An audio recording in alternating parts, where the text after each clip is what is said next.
అనుదిన నిత్యజీవపు మాటలు. దేవుని నామానికి మహిమ కలుగునుగాక.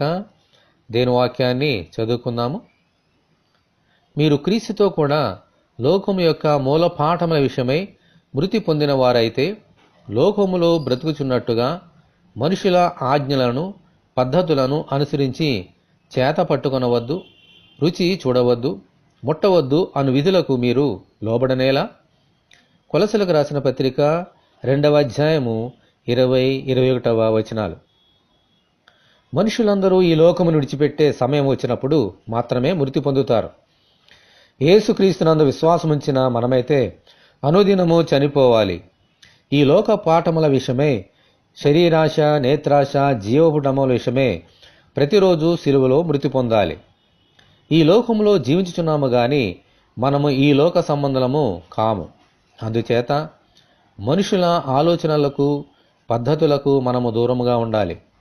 మనుషుల పారంపర్యాచారములు దేవుని వాక్యమును బొత్తిగా నిరర్ధకము చేస్తాయి.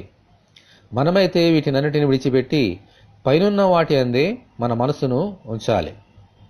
యేసువైపు చూచుచూ కొనసాగిపోవాలి.